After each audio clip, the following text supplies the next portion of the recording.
deux chiffres bousculent d'un coup l'imaginaire du développement en Afrique de l'Ouest. D'un côté, des routes occidentales qui se fissurent malgré des budgets colossaux. De l'autre, au Burkina Faso, des chaussées plus solides surgissent de pneus usés que le reste du monde traite comme de simples déchets. Au centre de ce renversement silencieux, Ibrahim Traoré prend ce que l'économie globale jette, le transforme en infrastructure stratégique et oblige ingénieurs, bailleurs et gouvernements à se demander s'ils n'ont pas regardé au mauvais endroit pendant des décennies. Et si l'avenir des routes du monde commençait ici, sur ces rubans noirs nés de rebuts oubliés. Ce récit promet plus qu'une simple explication technique. Il dévoile comment une méthode née de la contrainte peut reconfigurer l'idée même de progrès dans un pays longtemps considéré comme périphérique. Le bénéfice central est clair, comprendre comment une innovation locale redéfinit valeur et efficacité, car derrière ces routes, nées de pneus usés, se joue un enjeu bien plus vaste, la souveraineté économique, la capacité d'un État à se libérer du cycle des importations coûteuses et la possibilité pour des communautés entières de sortir de l'isolement sans dépendre de fonds extérieurs souvent conditionnés. Cette transformation n'est pas théorique, elle touche le transport quotidien, l'agriculture, les services d'urgence et surtout l'économie informelle qui reste la colonne vertébrale du pays. Mais une question demeure, incisive, insistante. Comment un procédé aussi simple a-t-il pu échapper au modèle classique d'ingénierie pendant si longtemps? Cette interrogation ouvre une brèche, un micro-hook volontaire, qui prépare la révélation du chapitre suivant. Ce que tout le monde voyait comme un rebut était en réalité le début d'un système complet, cohérent et scalable. Deux faits précis, souvent ignorés dans les débats sur l'infrastructure africaine, révèlent l'ampleur du basculement. En 2022, plus de 1,5 milliard de pneus usagés ont été abandonnés à l'échelle mondiale, tandis qu'au Burkina Faso, un réseau routier essentiel continuait de s'éroder saison après saison.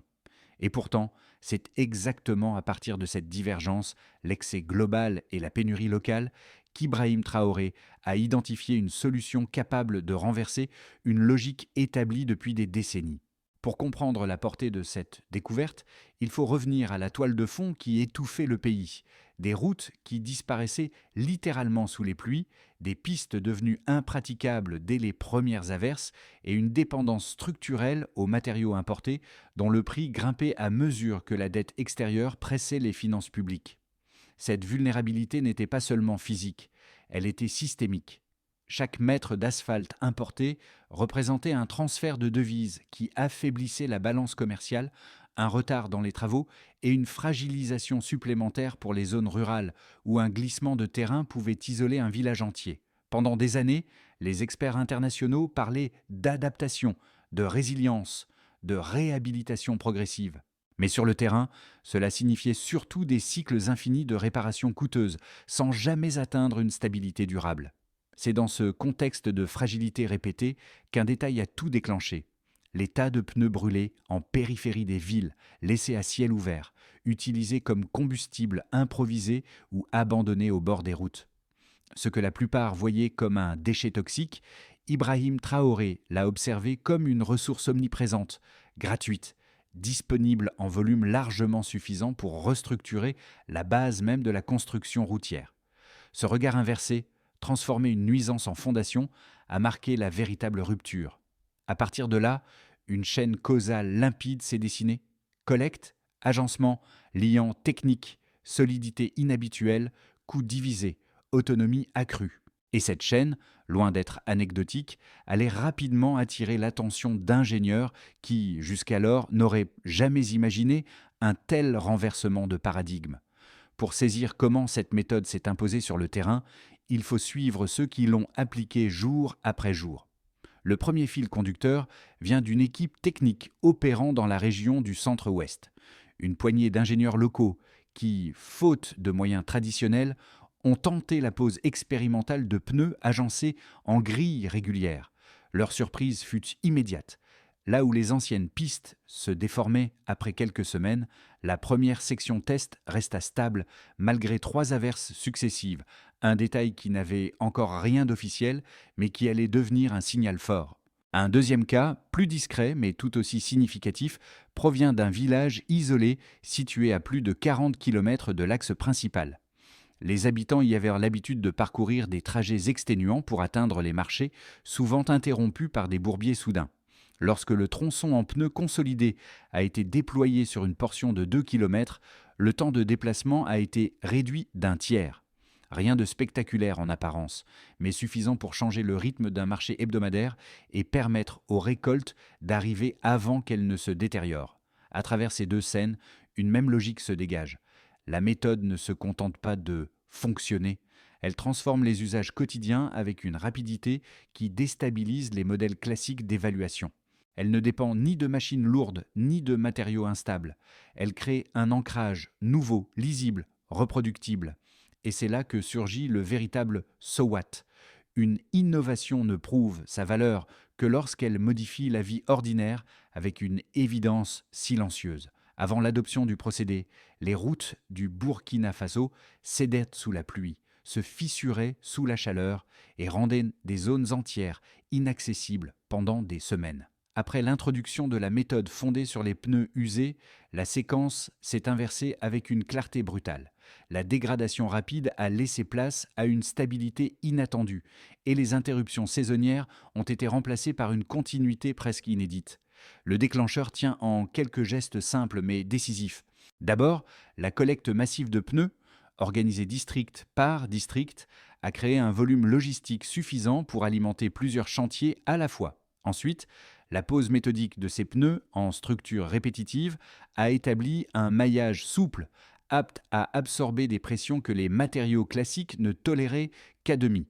Le liant adapté, conçu pour résister aux amplitudes thermiques extrêmes, a scellé l'ensemble avec une précision quasi artisanale, mais reproductible à grande échelle. Cette première phase, la phase d'activation, a rapidement laissé place au moment clé, le passage des premiers poids lourds.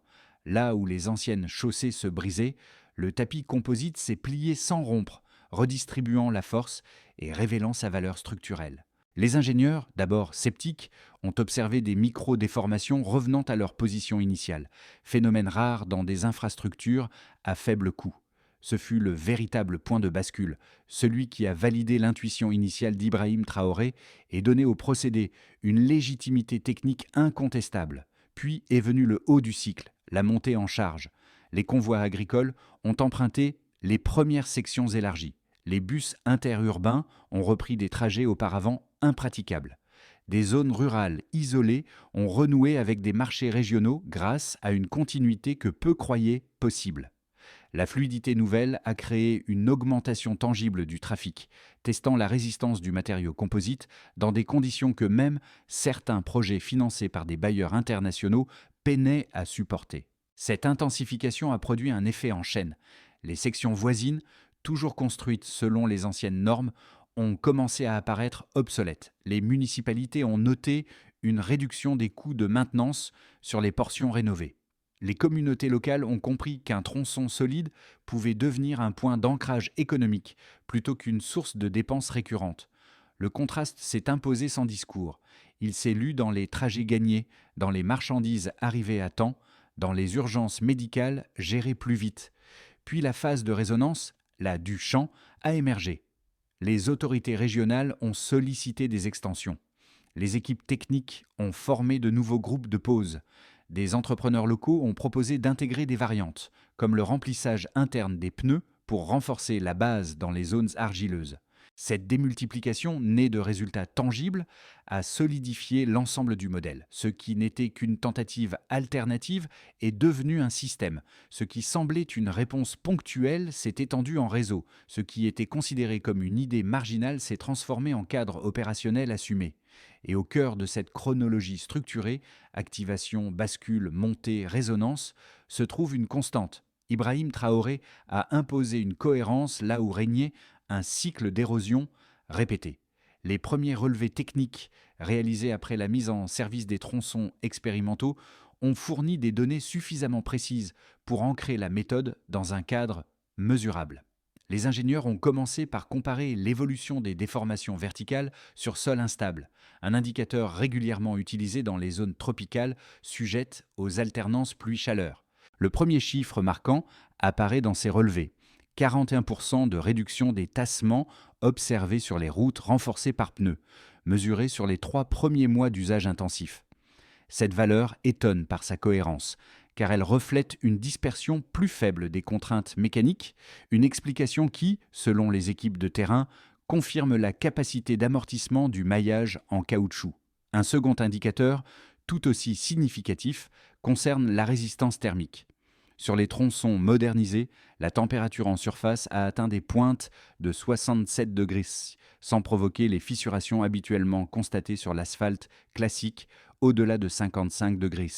Cette différence suggère une tenue structurelle plus stable lorsque les amplitudes de chaleur deviennent extrêmes, une propriété essentielle dans un climat où les routes peuvent subir plus de 30 degrés C de variation en une seule journée. Enfin, un troisième nombre vient compléter le tableau, 35% d'économies enregistrées lors du cycle de maintenance annuel sur les sections rénovées. Cette baisse n'est pas liée à une diminution artificielle des inspections, mais à une réelle réduction des interventions nécessaires. Un signe que la structure composite absorbe mieux les chocs mécaniques répétés, selon le rapport de suivi technique. Ces 3 données, tassement réduit, résistance thermique accrue, coût de maintenance allégé, composent un faisceau de preuves qui dépasse le simple argument économique.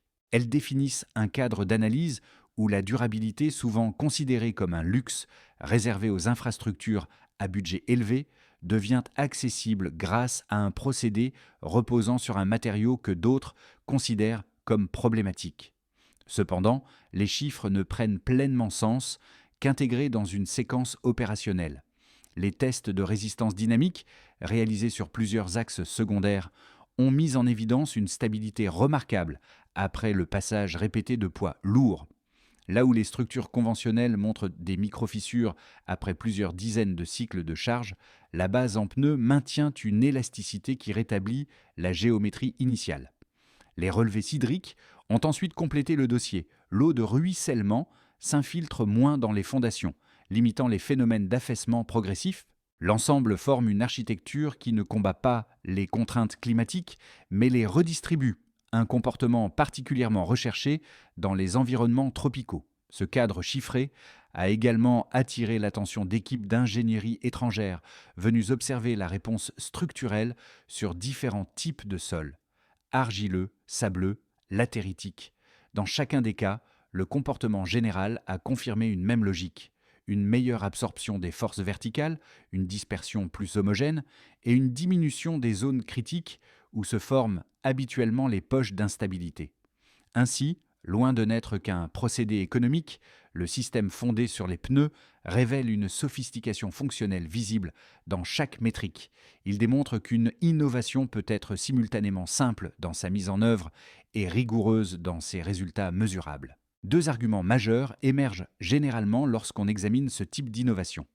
Le premier, souvent avancé par les ingénieurs formés aux méthodes classiques, soutient que l'usage de pneus usés comme base structurelle manque de standardisation. Selon eux, l'absence de normes industrielles strictes pourrait entraîner des variations de résistance d'un site à l'autre, compromettant la fiabilité à long terme.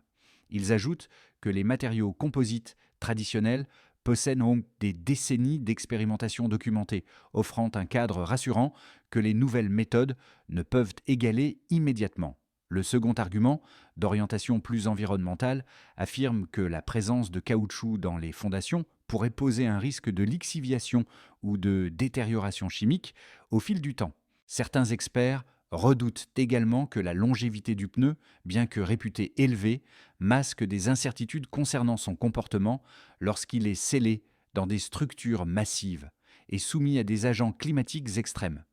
Pour ces acteurs prudents, adopter une technologie nouvelle sans avoir mené plusieurs cycles d'essais décennaux serait une prise de risque.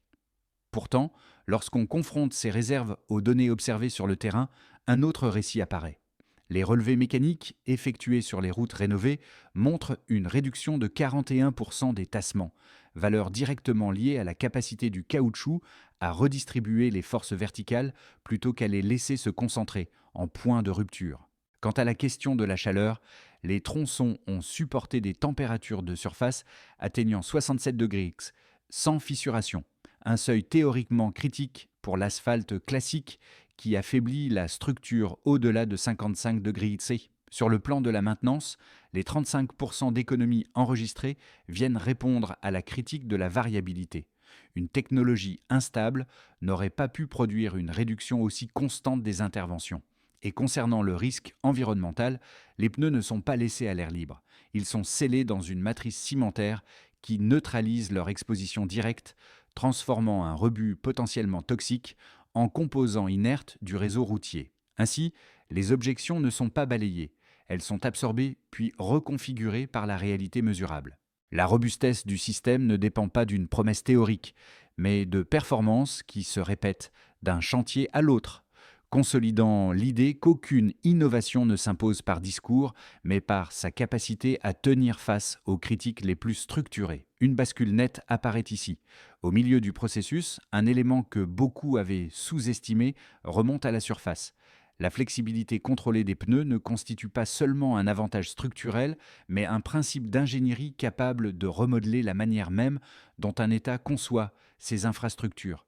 Là où l'on pensait trouver un simple palliatif économique, on découvre un mécanisme adaptable, reproductible et scalable. Un point de pivot que les équipes techniques n'avaient pas anticipé au départ. C'est ce moment précis que les ingénieurs ont décrit comme la preuve que l'innovation ne vient pas d'un ajout, mais d'un renversement. Et c'est également ici qu'intervient le rôle décisif d'Ibrahim Traoré. En soutenant un procédé considéré comme marginal, il a permis aux différents chantiers d'atteindre une taille critique, celle où une intuition devient un modèle de déploiement.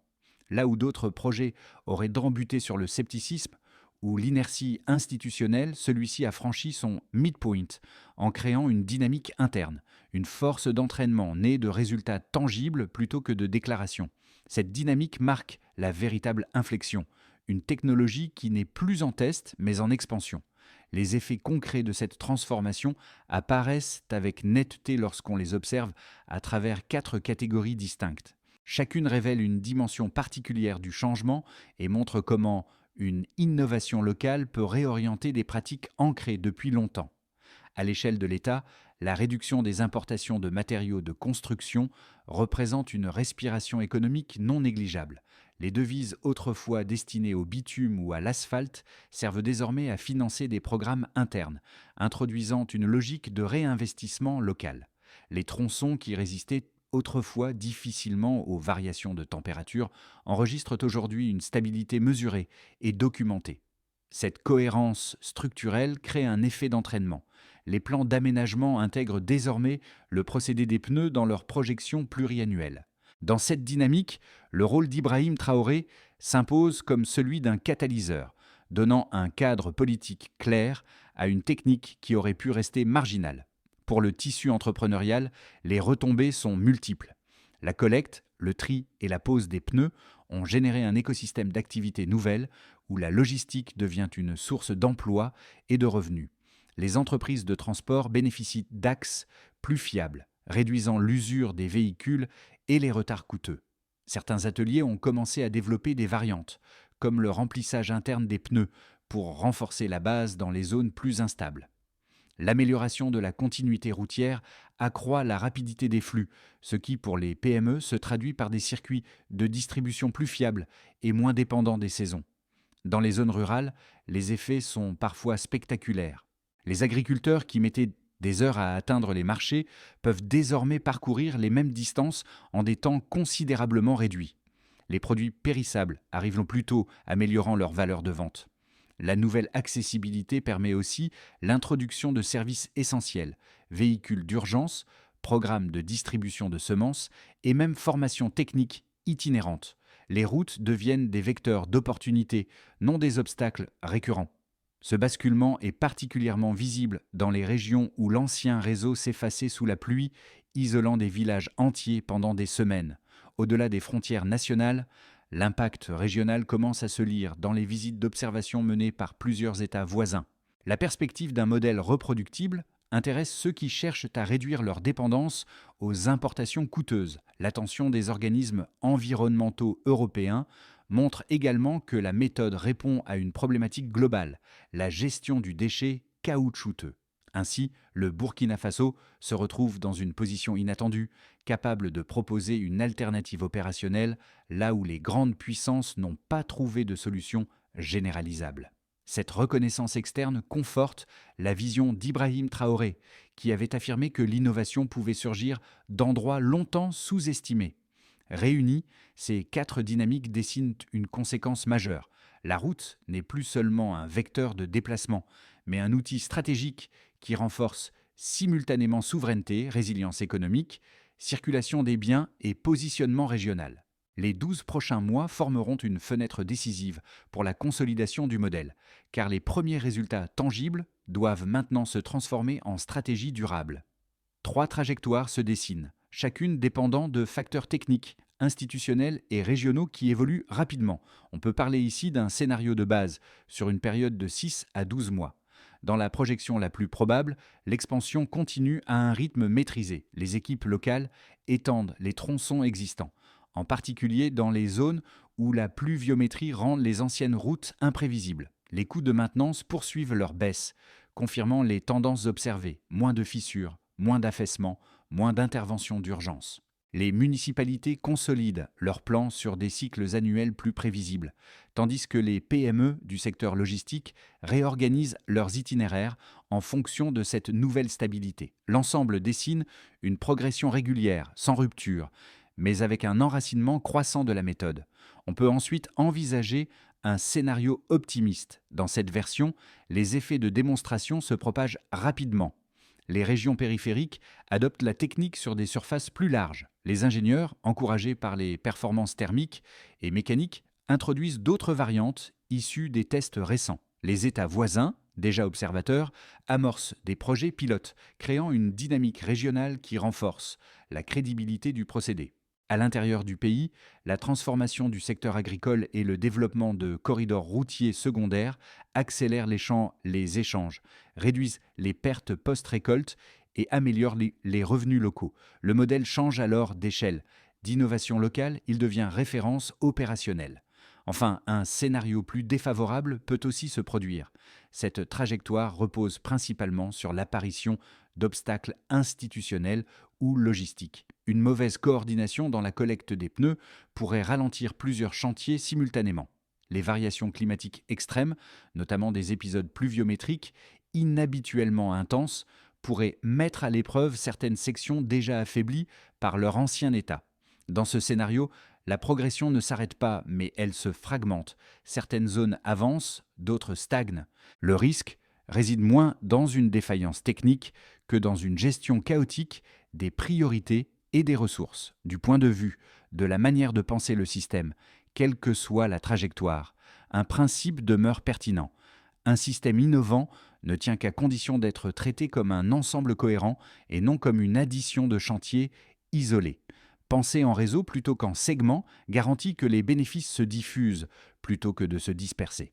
Pour comprendre pleinement ce que cette transformation signifie pour le public, il faut l'observer à 3 niveaux où les effets se matérialisent directement. Chacun montre que l'innovation n'est pas un concept abstrait, mais une expérience vécue au quotidien par ceux qui dépendent des routes pour travailler, se déplacer, produire ou accéder aux services essentiels.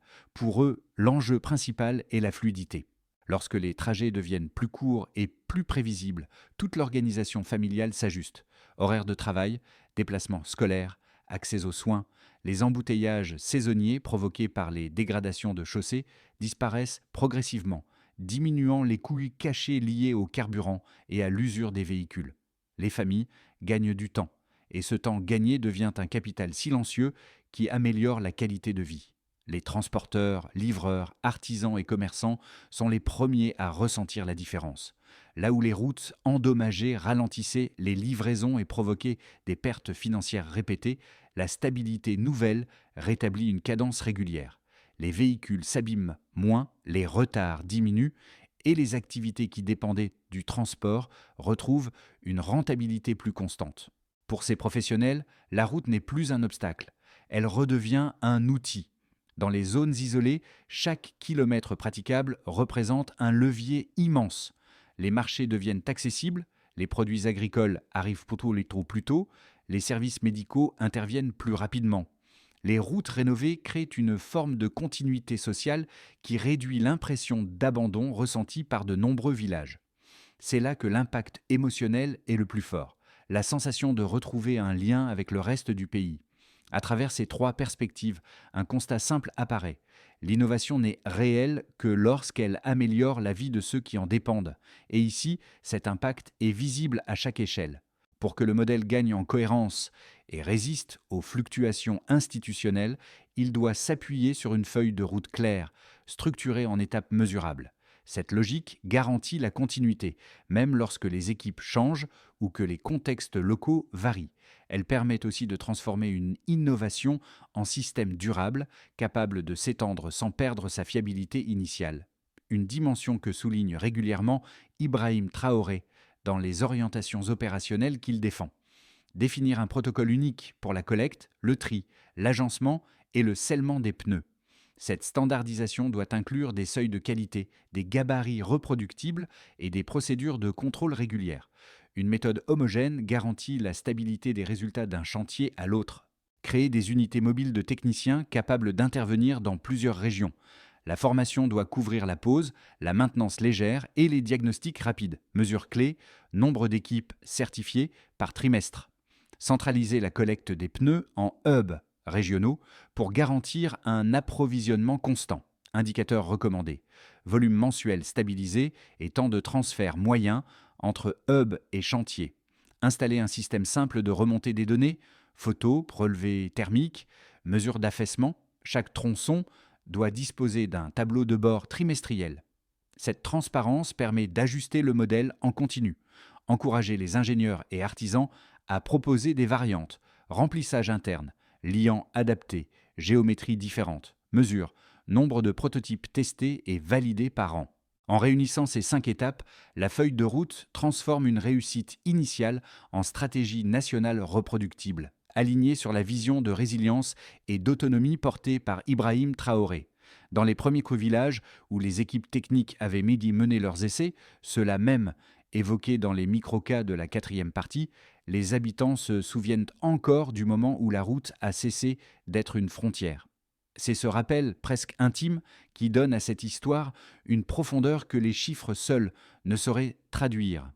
Là où l'on posait autrefois des planches pour traverser des bourbiers, on avance désormais sur un sol ferme, né de matériaux que tout le monde croyait inutilisables. Ce contraste entre l'ancien chemin chaotique et la nouvelle bande régulière, stable, respirante, résume mieux que tout le reste la bascule enclenchée sous l'impulsion d'Ibrahim Traoré. Non pas une rupture spectaculaire, mais une transition visible dans les gestes quotidiens, les trajets plus courts, les marchés plus accessibles, les urgences moins périlleuses. Chaque scène résonne comme un rappel du potentiel enfoui dans ce que l'on ne regarde plus. Et lorsqu'on revient sur ces premières sections posées à la main, il devient évident que l'innovation a commencé bien avant que les discours ne lui donnent un nom. Elle est née d'un territoire qui refusait de renoncer.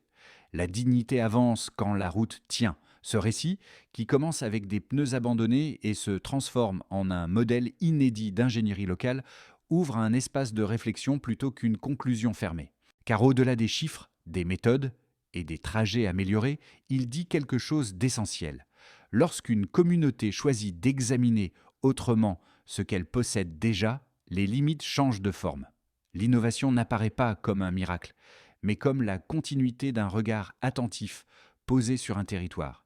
Si ces routes, nées du rebut, peuvent transformer un pays enclavé, elles invitent chacun à examiner ce que son propre environnement renferme d'inexploité, de négligé, de sous-estimé. Les solutions, parfois, se cachent dans les angles morts des modèles dominants. Alors si cette histoire a éveillé votre curiosité, si elle vous a donné envie de regarder autrement ce qui vous entoure, ou si vous souhaitez simplement suivre la progression de cette transformation, vous pouvez contribuer à la discussion, poser vos questions ou partager votre point de vue. Et vous, que voyez-vous aujourd'hui qui pourrait devenir une solution demain ?